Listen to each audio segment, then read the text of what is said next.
Hello again and welcome back. This is Ed Hill, Region 5 RDMHS, and one of the developers of the SITREP tools. This is yet another installment of the how-to video series regarding the SITREP tool. In this episode, we're going to go over installing the tool on your computer. In the last two videos, we went over downloading the zip folder from a website and saving it to a location on your computer. And then the next video, we learned how to unzip the folder and save it to a location or leave it in the default location so that it can be installed. Once again, I'm using Windows XP. The process for installing the software is going to be very similar, if not identical, no matter what version of Windows you're using. There are subtle differences in the appearances of the dialog box and warning features that are built into Windows that I'll go over when we get there. The most important thing is to know that in order to install any software, whether it's a SITREP tool or anything on a computer, you have to have the right computer permissions or administrative rights to do so. As a policy, I'm going to go ahead and check to make sure that I have the correct rights here, just so that we can assure that I will be able to install it. And yes, see, I am listed as an administrator and a debugger on this computer system.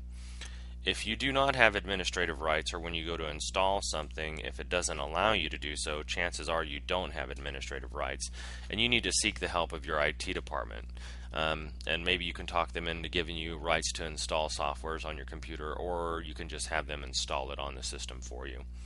At any rate, I need to make the blanket statement that if you don't have administrative rights, you are unable to install this, and you will need to seek IT help to install any software on your system.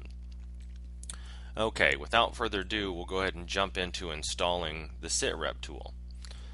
In the last episodes, we downloaded the tool folder, the zip folder. We saved it to a location on our hard drive, and from there we unzipped it, and we ended up with this SITREP 27 folder at a location that we specified. Once again, mine is in My Documents in a Downloads folder in SITREP version 2.7. To install the tool, we double click on this folder, and then it opens up and gives us access to these three files. One folder that says Files, one auto run, which is a text file that's not important to us, and the most important one, this Setup folder. Or excuse me, it's not a folder, it's an executable program. This is the one we want to work with. In order to install the SITREP tool, we need to double left mouse click on this, so basically double click, and when we do so, we get this warning, and this is a typical warning when anything is going to be installed or changed on your system. In Microsoft Vista or 2007, the dialog box is a little bit different, and instead of saying run, it says okay, but basically they're all the same in saying something's going to change on your computer. Are you okay with that happening? In this instance, we are, because it's from the Microsoft Corporation and it's not from some other certificate from downloadbadvirustoyou.com or something along those lines. So here you're going to click Run, or if you're using 2007 or Vista, OK, and you'll get the basic normal Windows install wizard. And from here we're just going to follow these on-screen prompts. So here we're going to click Next, and then for the user information you can change and put your name in and your organization. This is an EMS computer for the County of Kern, so I'm going to leave it like it is, and I'm going to click Next.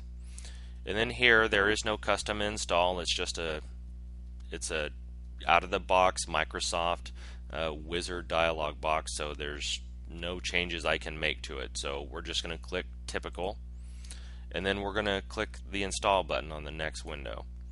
Here it's going to go through its process of installing. The toolbar is going to fill up, and once it's complete, it's going to give us the message that it's complete. This is a lot of on your operating system and how the packages. Some see a progress bar through here, and sometimes you won't. As such, you will get a delay in the install, but you're not seeing any progress. So many people think that the system is crashed or it's locked up. Unfortunately, this is just part of the Microsoft packaging system. If there were ways that I could change it, I really would, so that you always knew that something was happening.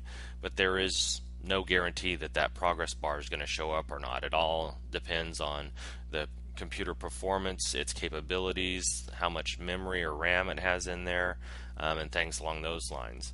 As you can see in mine, it doesn't seem to be performing anything. The bar is not progressing, but I guarantee you that it is. Additionally, in this episode, because I'm recording my screen at the same time that I'm installing, it's going to be a little bit longer because I'm using quite a bit of computer resources to do this. And there we go. Finally it popped over and it says the installation is complete. But the main thing to remember is before that there was no progress bar. It looked like the system was locked up, but it really wasn't. You just need to be patient with the system, which is sometimes hard to do. Sometimes I'm very impatient and don't like waiting for things like this. So we click OK, and then we click OK again, and then I'm going to go ahead and close this window, and we can see that now, well, if I can drag and move the monitor, we can see that the sitrep tool has now been installed, and we can double click the icon and the sitrep tool will start up. So that's how you install the sitrep tool, and some of the pitfalls is that lack of progress bar makes some of us think that the sitrep tool is locked up and it's not installing. But from here we can work on adding users, updating reports, printing reports, and emailing them, which we'll be going over in the next process in the next video. I hope this has helped. I look forward to seeing you in the next video. Thanks.